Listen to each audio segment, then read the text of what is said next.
Meus irmãos, a paz do Senhor Jesus Cristo. Eu sou o presbítero Gerson Patrocínio, também sou professor de Escola Bíblica Dominical, Integração e Discipulado, e também o autor do livro Casamento e Família, Restaurando o Projeto Original. Vamos para a nossa lição de número 6, para 10 de novembro de 2024. O tema da nossa lição é a promessa de cura divina. Então, essa lição, ela nos propõe tratar sobre essa promessa, né? A promessa de cura divina que está lá registrada desde o Antigo Testamento. O que é a promessa de cura divina? É a promessa de que o próprio Deus, né, iria promover a cura, né? Seria a cura divina, uma cura sobrenatural, uma cura que vem direta do Espírito Santo. É uma cura que ocorre pela ação do próprio Deus na vida do ser humano. Essa é a cura divina. É por isso que o nosso Deus, ele é chamado de médico dos médicos, né? Porque o nosso Deus, ele pode curar uma pessoa de uma enfermidade que é terminal. Deus, ele pode restabelecer uma pessoa, a sua saúde. Então, obviamente que ele é um Deus e ele pode intervir, ele pode fazer, não há limites. Deus, ele pode fazer qualquer coisa. Mas aqui nós estamos tratando que isso é uma promessa, né? Uma promessa de cura divina e que Deus ia, no caso, atuar, né, de uma forma assim, à medida que Deus, através do cristianismo, né, alcança o mundo, as pessoas do mundo inteiro são beneficiadas por essa cura divina, por essas pessoas que, no caso, estão enfermas. Quantos milhões, ou sei lá, milhares de pessoas durante esse período, né, do cristianismo foram abençoadas por uma cura sobrenatural da parte de Deus.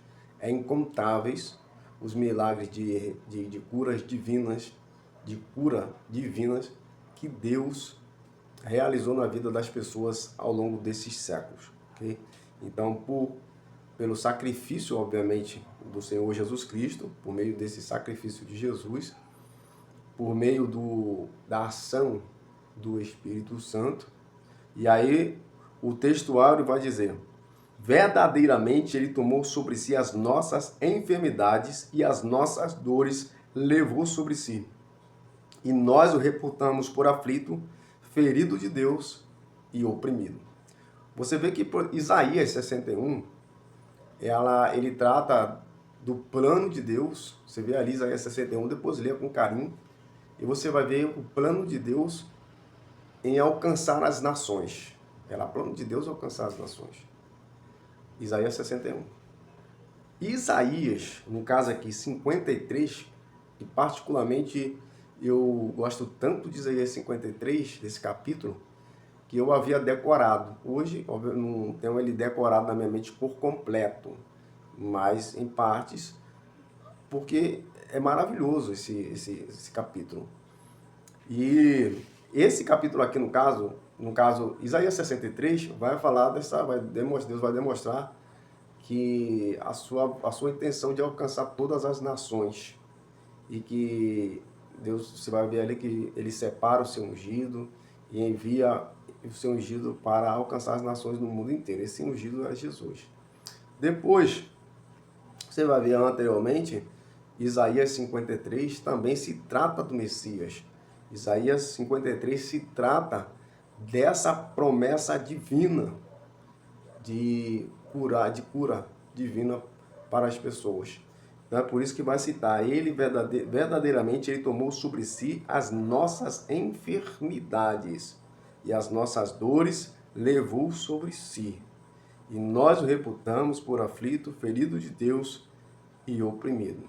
No momento em que Jesus Cristo estava ali na cruz, sendo crucificado, né, como um cordeiro imaculado em prol da humanidade, você observa que não era somente visando a salvação das pessoas. Isso, com certeza, é a maior bênção que o ser humano pode ter. Mas visava também outras coisas, outras bênçãos também. O sacrifício de Jesus, ele não só visava a salvação da humanidade, mas também a cura divina, a intervenção espiritual para curar as pessoas das enfermidades, das pessoas que tivessem enfermidades. Então nós vemos esse plano que foi um plano completo de libertação, de salvação e de cura divina, que você vê que está aqui no capítulo 53, que é o capítulo de Isaías. Isaías 53, versículo 14. Ele levou sobre si, né, as nossas enfermidades. A ação do próprio Deus, o sacrifício de Jesus ali, ele foi tão poderoso, que diz o texto sagrado que ele levou sobre si as nossas enfermidades. É interessante que quando Jesus Cristo ele ascende aos céus, ele dá poder aos homens, aos seus discípulos. Você vai ver isso aí em Atos capítulo 1, versículo 8, onde ele vai dizer, onde ele disse para os seus discípulos, ficai em Jerusalém até que do alto sejas revestido de poder. E dentre esses poderes está justamente a cura divina, né? Então, a verdade prática diz, Jesus é o médico dos médicos e não há enfermidade que ele não possa curar. Realmente, se você olhar, obviamente que Jesus é Deus, né? A gente sabe que não tem limites, Jesus nunca foi uma pessoa limitada, né? Ou seja, nunca chegou diante dele uma pessoa, né, que necessitasse de uma cura divina e ele dissesse, olha, não posso te curar. Jesus, ele tem o poder de fazer tudo, ele ressuscitou mortos. Agora, essa lição ela é muito importante, porque existem pessoas que realmente não alcançou a cura divina. Existem pessoas que estavam enfermas, que receberam oração, que receberam jejum, e foi feito tantas coisas, e essas pessoas, elas não receberam a cura divina. Aí, gente, você vai encontrar, o professor vai encontrar, se os alunos realmente estiverem enganjados na aula, eu acredito que os alunos vão fazer essa pergunta. Mas por que as pessoas, existem tantos cristãos que estão doentes? Mas por que existem tantos cristãos que morreram sem a cura, sem ser curado? Então, o professor ele deve estar bastante atento, porque certamente essas perguntas virão. Ele precisa saber disso, obviamente, o próprio professor, e os seus alunos também, tá? E eu acredito particularmente que quando uma pessoa ela não recebe, um cristão, ele não recebe a cura divina, ele parte, e quando ele parte para o paraíso, parte dessa para melhor, eu acredito que o tempo dele era chegado. O tempo dele era você vê, por exemplo, o rei Ezequias. O rei Ezequias, ele estava numa situação que um homem de Deus, uma pessoa abençoada, uma pessoa que fazia a obra de Deus, que tirou a idolatria, que servia a Deus de todo o coração. De repente, esse homem ficou enfermo. E agora? Era uma pessoa que não estava idosa, não estava no tempo assim natural dele morrer. E agora? E agora? Ele também não queria morrer. Mas aquela enfermidade ali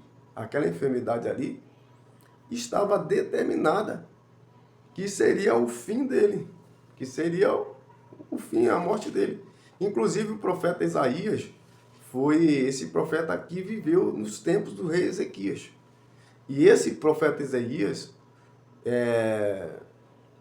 ele foi levado, né, ao rei Ezequias e falou, pô, olha, ele queria saber se ia ser curado. O Ezequias falou, não, você vai dessa cama, de onde você está, você não vai se levantar, você vai morrer dessa enfermidade. Ele quis perguntar, então, assim, tem coisas, gente, que está determinada por Deus. A gente fala assim, gente, não tem como a gente questionar. Não tem como a gente, sabe, se você olhar a situação de Ezequias, uma história maravilhosa, uma história bonita, uma coisa assim que parece, nossa, parece injusto. Ele agora, ainda novo, sei lá, devia ter talvez 50 e poucos anos, estava ali com a enfermidade, e essa enfermidade o próprio Deus falou que ele não ia ser curado. Ele ia morrer ali. Por que isso? Dá para entender? Era o tempo dele que havia chegado e havia determinado. O mais importante de tudo é que quando a gente partir dessa, a gente vai partir, obviamente, para o melhor, para o paraíso. Aí, o que aconteceu? Deus, aí ele faz uma oração, ele chora diante de Deus, né? Ele, Deus ali, ele chora.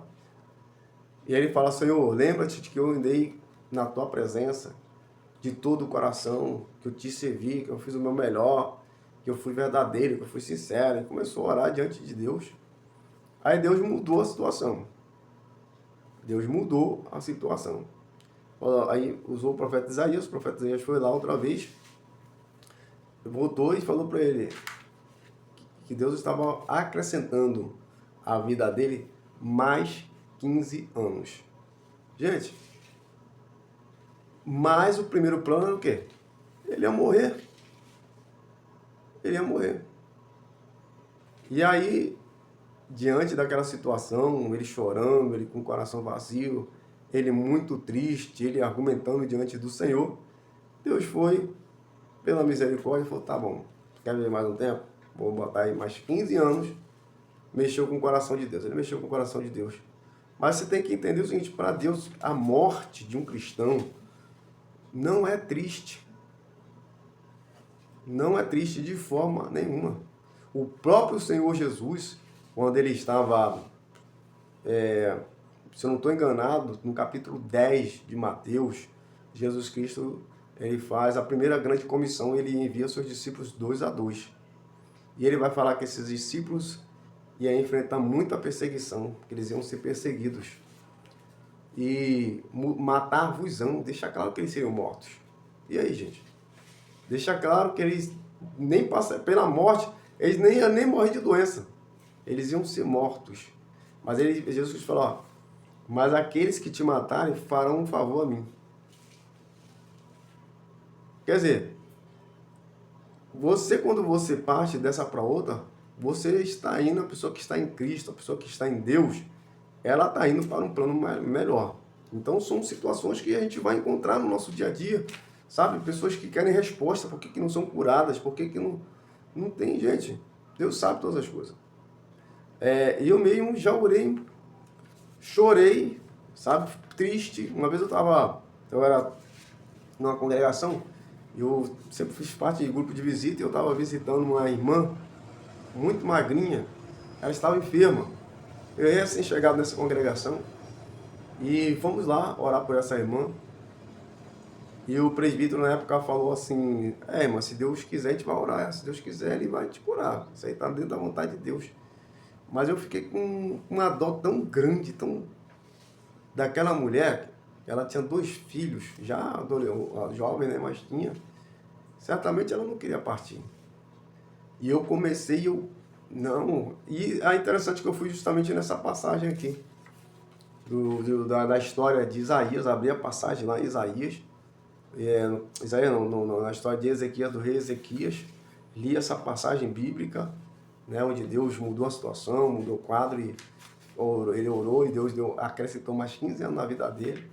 E eu falei, vamos orar, porque eu queria muito que aquela mulher fosse curada. Muito mesmo, eu orei, eu fiquei com o coração, eu ainda saí de lá abalado ainda, mas, infelizmente, essa mulher veio a óbito, sabe? Essa mulher veio a óbito. Era o momento, era a hora, tudo está dentro do controle de Deus. Se Deus determinar, Ele cura. Por isso que, às vezes, vai estar até aqui falando sobre essa questão da necessidade da fé, de você orar. Eu não me falta fé para acreditar que Deus é capaz de orar, de curar uma pessoa de qualquer tipo de enfermidade. Não tem como eu não acreditar nisso. Eu acredito. Tá? Eu acredito que a maioria de nós acredita que Deus é capaz. Não tem como você não acreditar que Deus não seja capaz de curar qualquer tipo de enfermidade. Então, assim, eu penso que não é somente você criar um princípio, como vai citar aqui mais à frente na revista, é um princípio, obviamente, né? Você tem que acreditar, você tem que saber. Para mim, tipo assim, é muito mais. Para mim é uma situação muito real, muito clara. Deus, ele pode todas as coisas. Mas há momentos que ele cura e há momentos que não cura. E aí, o que nós vamos fazer? Nós vamos manter, se Deus atender a nossa oração, pela nossa fé, ou se Deus tem um propósito maior. Uma coisa é certa, gente. Deus, ele tem sempre um propósito que é soberano. E esse propósito, ele deve ser respeitado. Quem sou eu para questionar Deus? Deus levou aquela mulher. Por quê? Não sei. Queria que ela fosse curada? Queria. Tinha outra mulher que eu visitei lá na Praia da Roça, na comunidade na Ilha Governador. Ela tinha câncer, eu queria muito que aquela mulher também fosse curada. Eu orei para ela ser curada. Eu orei. Mas ela não foi curada. Mas isso não vai muitas vezes deixa a gente triste, deixa. Mas isso não abala a minha fé. Sabe? A mesma fé, a minha fé. Eu não sei por que Deus não curou, eu não vou ter todas as respostas.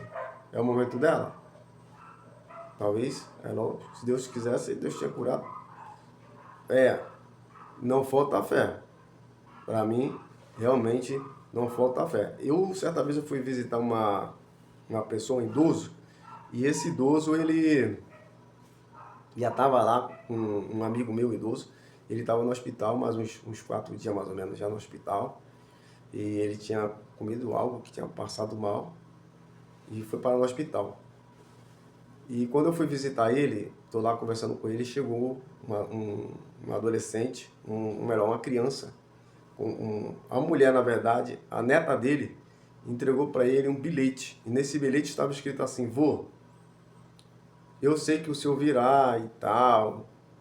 Quando ele leu isso, eu senti um abalo fortemente no meu coração, dizendo que ele não ia voltar. Foi algo assim que eu não tenho como descrever, foi muito forte, foi uma angústia muito forte. Quando ele leu essa expressão, quando o Senhor voltar, nossa, eu senti um abalo no peito muito forte. E eu sei que era um aviso de que ele não ia voltar para casa. E realmente, ele não voltou para casa. Esse senhor, ele era até ateu também, né? Nessa época eu já era cristão, mas ele era ateu. Infelizmente, ele acabou falecendo, né? Então, a gente entende que para tudo há uma determinação, há um plano superior de Deus e, obviamente, que nós devemos respeitar e aceitar as decisões de Deus para nossas vidas. Se ele não curou, mas é porque não tem poder, mas é porque ele não pode, não. Simplesmente não era da sua vontade, estava na hora dele partir, da pessoa partir. Tá? Então, tem que ver bem isso aí. Vamos lá, a introdução diz: na cruz do Calvário, o Senhor Jesus realizou uma obra completa de salvação. Essa obra, efetivada por Ele, nos autoriza a clamar por cura divina. Ele tinha falado sobre essa questão de que a obra de Deus, ela foi uma obra completa. Ela não, tipo, a obra de Jesus ali no Calvário é interessante. Isso aqui é muito importante você frisar, né? Que aquela obra ali de Jesus Cristo no Calvário, gente, se não fosse essa obra de Jesus ali no Calvário, se Jesus não tivesse se entregue ali, sabe, para ser crucificado em prol da humanidade, olha que obra maravilhosa de Jesus, sabe, se doar ali para se sacrificar em prol da humanidade. E essa obra, ela foi completa. Na medida em que, quando Jesus ele se entrega ali, obviamente que ele já sabia o que estava para acontecer. Era muito mais do que o plano da redenção. Existe, na realidade, um filme chamado Paixão de Cristo, onde mostra o sofrimento de Jesus, o amor de Jesus, Jesus se sacrificando pela humanidade. Uma obra linda que Jesus Cristo fez. Mas é interessante notar que com esse trabalho, com essa obra que Jesus Cristo fez, com esse sacrifício que Cristo fez, ele não somente salva as pessoas de todas as nações, etnia, qualquer pessoa que quiser se entregar a Jesus. Não existe cor, se é branco, se é preto, se é amarelo, se é pardo que nem eu, não, sabe? Todos que quiserem, ele morreu e se sacrificou por todos. E é interessante que você tem a redenção dos seus pecados e você ainda recebe poder e autoridade para curar as pessoas no nome de Jesus. Esse nome que é forte, esse nome que é poderoso. Esse sacrifício, gente, não tem como descrever esse sacrifício de Jesus ali no Calvário. É uma obra assim tremenda. Você vê quando os apóstolos estavam ali, Jesus Cristo vai dizer, ficar em Jerusalém até que do alto sejas revestido de poder. E aquelas pessoas ali no dia de Pentecoste, a descida do Pentecoste está registrada no capítulo 2 de Atos. Nesse dia, na descida do Espírito Santo, eles receberam essa promessa de virtude e poder, poderes espirituais. Nós estamos falando aqui, no caso, de cura divina. É um dos poderes que foi dado aos homens naquele marco. Mas tem um poder da revelação, tem um poder da visão, tem um poder da libertação, tem um poder de expulsão de demônios. Gente, está elencados 9 dons em Coríntios. Depois tem uns 4 a 5, alguma coisa assim lá em Romanos. É uma série de poder. Aí você tem também o Espírito Santo, que foi dado para nós, para estar conosco todos os dias. Nós nos tornamos o templo do Espírito Santo. Tem muita coisa que aconteceu ali, sabe? Naquele plano de redenção, naquele plano ali lá da cruz. Não susto. É muita coisa, gente, que nós recebemos ali. Você se torna uma nova criatura, sabe? Você se torna um homem espiritual. Você consegue discernir, pelo poder do Espírito Santo, as escrituras sagradas, que o homem natural não consegue compreender isso. Porque a Bíblia Sagrada é um livro espiritual, é um livro divino. E só consegue compreender as escrituras aquelas pessoas que são cristãs, que têm um vínculo com Jesus, que têm o Espírito Santo de Deus. Tudo isso foi alcançado ali, naquela cruz, na cruz do Calvário, naquele sacrifício de Jesus. Foi uma obra, um trabalho assim que não tem como descrever a dimensão, o poder, a glória. O nosso corpo, ele vai ser transformado. E diz, o apóstolo Paulo escrevendo, diz que Jesus foi o primogênito dentre os mortos. Imagina quantas coisas nós ganhamos com o sacrifício de Jesus. Eu acho que é interessante essa lição também. Uma das coisas muito interessantes é a gente refletir, a gente pensar nesse sacrifício de Jesus ali no Calvário. Quantas coisas, sabe, foi um marco tremendo para a humanidade. Porque a partir do sacrifício de Jesus ali no Calvário, a história da humanidade ela muda completamente. Foi um marco. Sabe, no Antigo Testamento você tinha, no caso, o sacrifício dos animais. A pessoa, né, oferecia um animal que era sacrificado no lugar dela, pelos pecados dela. A pessoa pecou, ela é digna de morte, mas ao invés dela sofrer essa pena, ela levava o animal e naquele animal ali, no ato do sacrifício, a pecadora estendia a mão sobre o animal, para a cabeça do animal, transferindo a sua culpa.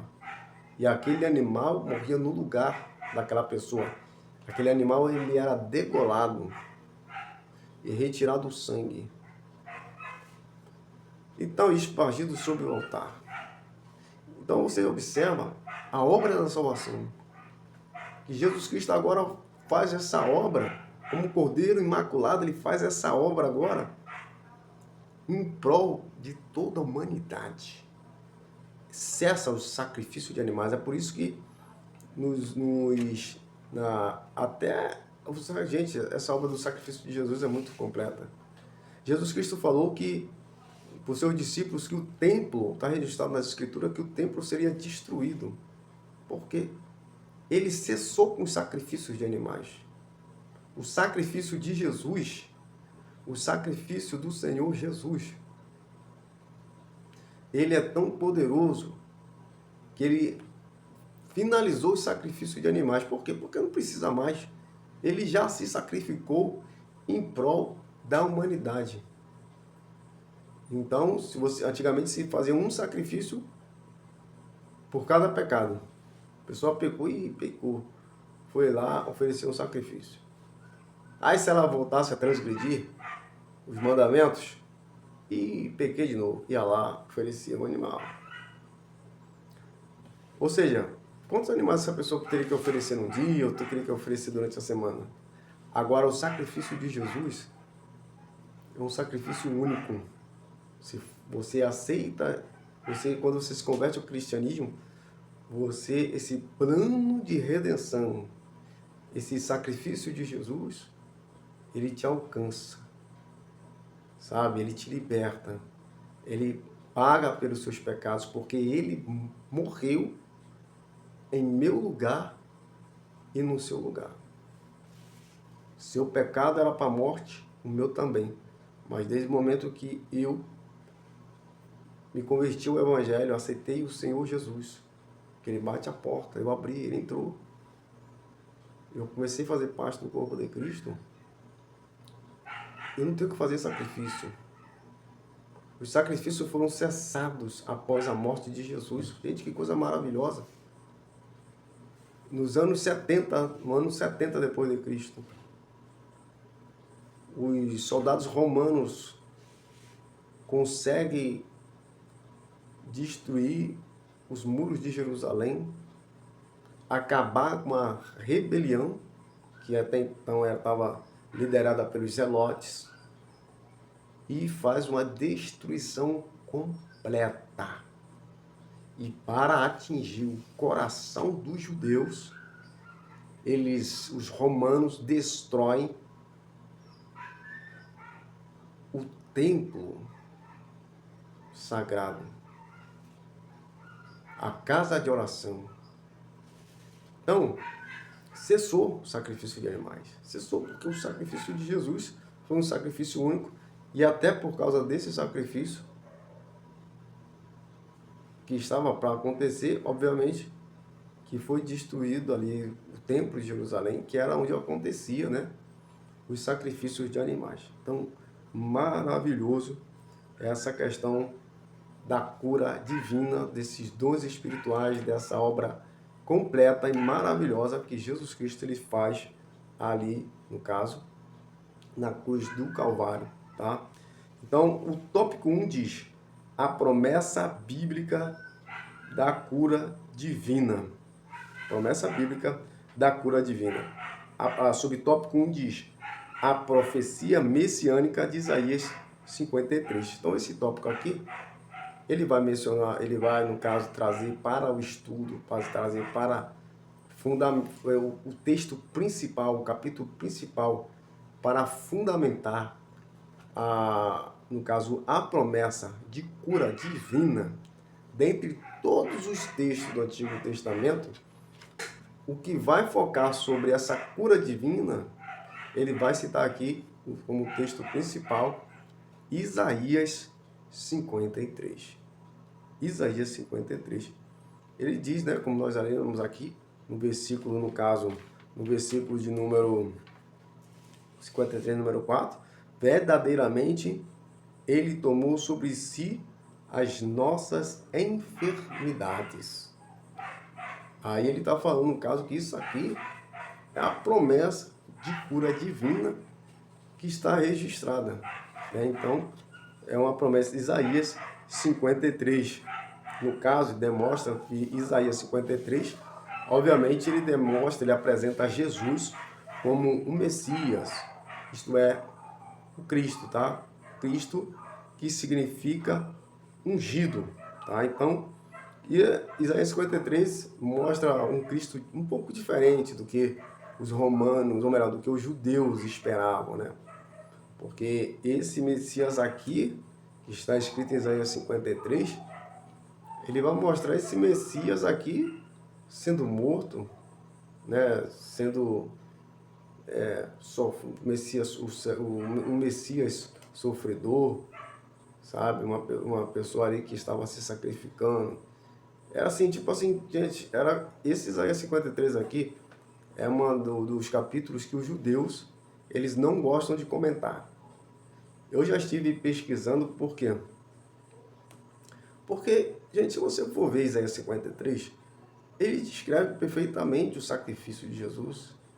Ele descreve que o Messias, ele não ia ficar para sempre, como os judeus esperam.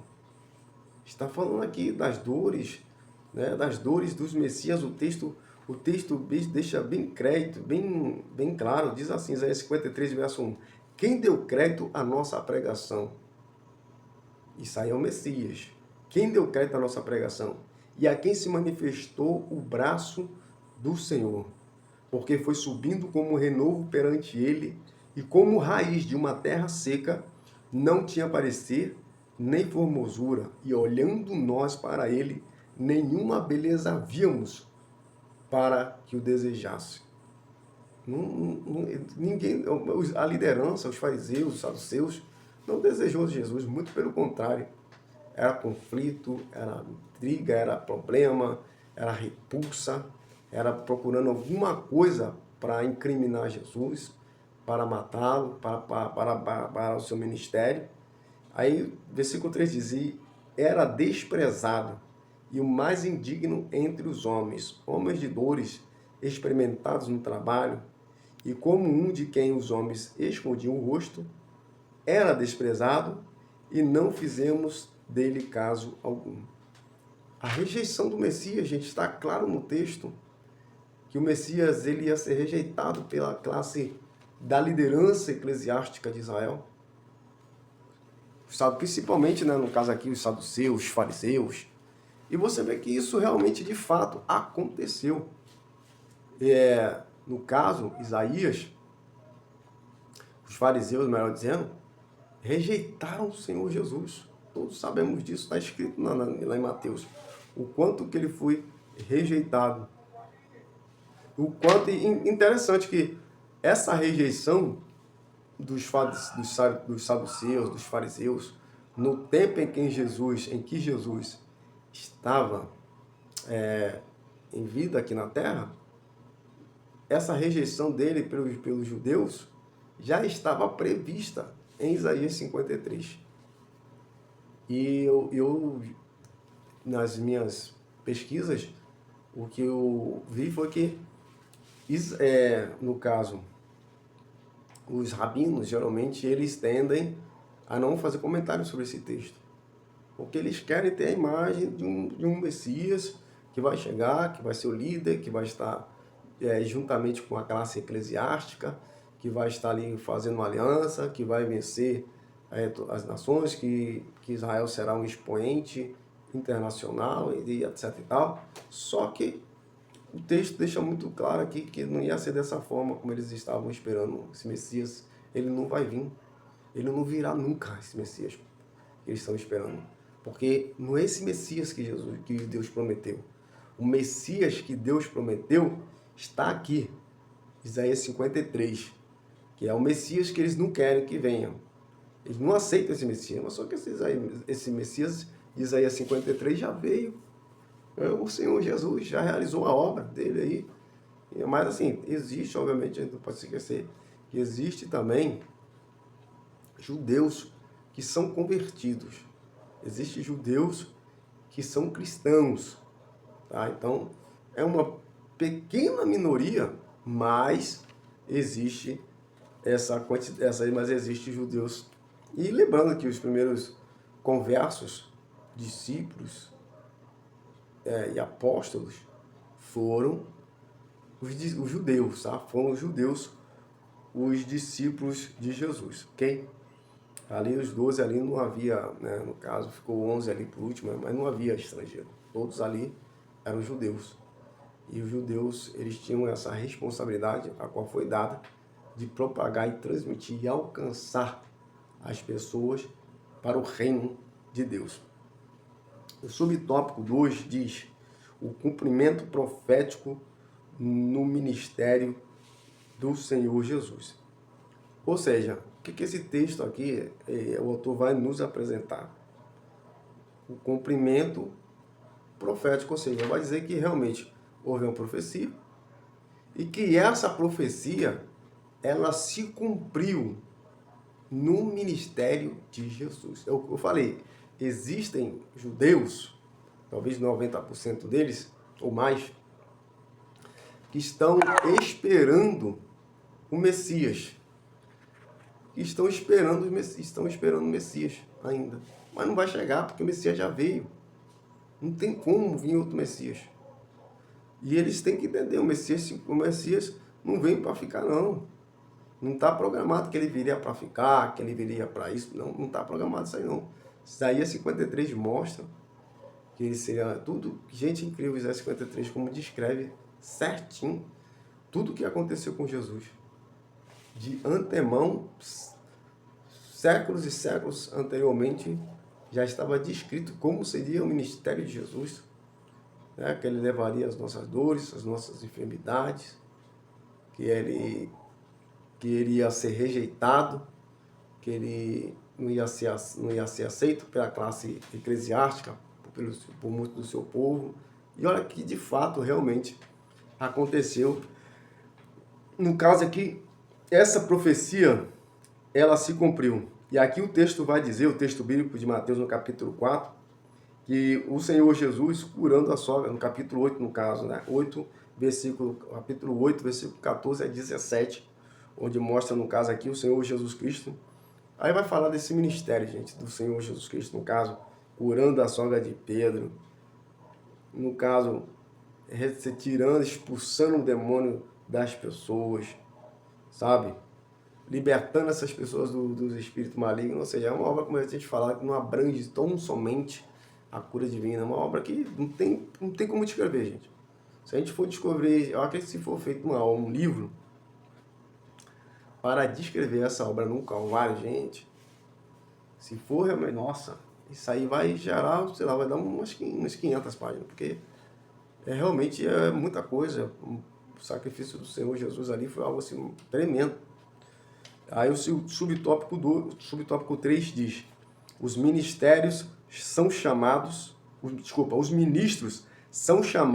a orar e ungir os enfermos. Aqui no caso desse subtópico, ele vai demonstrar que a igreja, né, a liderança eclesiástica primitiva ali, no caso, não só os seus discípulos, mas a igreja em si, acreditava na cura divina. E vai demonstrar por que nós não devemos acreditar. Se eles acreditaram, por que não nós? Né? Existe uma corrente assim, da teologia, no caso a teologia da igreja presbiteriana, segundo até o que nós estudamos em alguns trimestres anteriores, que os presbiterianos, o ministério presbiteriano não aceita, não acredita em cura divina nos dias atuais, de que eles ensinam, os teólogos lá, né, ensinam que a cura divina, né, os dons espirituais, ele foi dado para aquela primeira igreja lá, a igreja primitiva. Desculpa, gente, foi dado para a igreja primitiva. Só que, particularmente, nós que somos principalmente pentecostais, porque pentecostal já está dizendo, gente, vem lá de Pentecoste. Pentecostal é aquela igreja, aqueles irmãos que acredita que aquele Pentecoste, naquele dia lá, dia de Pentecoste, que o mesmo Espírito Santo que atuou naquele dia de Pentecoste, lá em Jerusalém, há mais de 2000 anos atrás, é o mesmo que atua, o mesmo espírito atua nos dias até hoje, nos dias atuais. Não faz diferença nenhuma. Nós acreditamos nisso. O que acontece hoje, que eu acredito que nós, infelizmente, não vemos tantas curas, tantas profecias, porque o ser humano, ele está cada vez menos espiritual. É celular por um lado, são redes sociais por outro, é o corre-corre do dia a dia, são pessoas que não se dedicam à oração, ao jejum. O apóstolo Paulo vai citar uma série de dons espirituais, dentre esses dons, os dons de cura. Mas por que muitas pessoas hoje não recebem esse dom? Por que muitas pessoas não têm poder? Cristãos, né, que são até tementes a Deus, pessoas que, sabe? Por quê? Porque, gente, nós temos, não é só assim, tem que pagar um preço. Tudo tem um preço a pagar. Eu me lembro de uma pessoa que, quando uma mulher tocou na mão dele, foi tocar na mão dele, a mulher caiu no chão toda se estremecendo, endemoniada. Na hora que tocou a mão dele, parece que recebeu um choque e caiu lá no chão, lá, cheio de espírito maligno. Aí ele, com a autoridade, colocou em cima dela, libertou aquela mulher do espírito maligno. Gente, mas aquela mulher, ela estava numa mesa, estava alcoolizada também. Não sei nem como é que ela foi lá na frente. Pasme, essa mulher se converteu, depois que ela foi liberta do espírito maligno. Ela se converteu e, graças a Deus, isso já tem mais de 20 anos, e essa mulher está até hoje firme com Cristo. Então, quando você vê também a cura divina, quando você vê a ação de Deus, sobrenatural do Espírito Santo de Deus, sabe, não é só para usar para nós. O Espírito está mostrando que o Espírito Santo quer nos usar em prol de outras pessoas. Nos usar para a evangelização, para ganhar almas, para ganhar vidas. Veja que essa mulher, ela estava, no caso, ela estava com espírito maligno. Tá? Ela estava com espírito maligno. E um irmão orou, o irmão tocou nela, já começou a manifestar, orou e libertou ela. Então nós precisamos orar a Deus, nós precisamos da cura, nós precisamos desses dons espirituais, porque através dos dons espirituais nós podemos alcançar vidas, nós podemos alcançar pessoas. A obra faz parte até mesmo da obra da libertação, interessante isso. Faz parte, a cura divina faz parte da libertação. Eu conheço um pastor também, hoje ele é um pastor presidente, mas a história desse pastor é bastante interessante. Ele estava enfermo na cama, estava com um diagnóstico já negativo em relação à cura. E durante a visita de algumas irmãs lá, né, e alguns irmãos lá, obreiros da casa do Senhor, ele recebeu a oração e foi curado. E o que aconteceu com essa cura dele? Ele se converteu ao Evangelho. E era praticamente uma pessoa que duvidosa, ateia. E olha só o que aconteceu.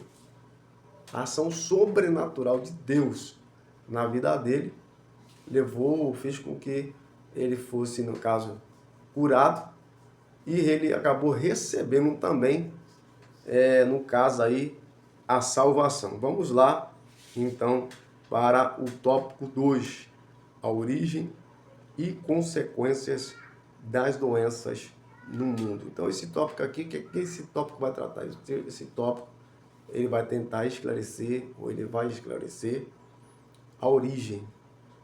Não somente a origem, é importante a gente saber a origem, né? A origem, mas também tem as consequências.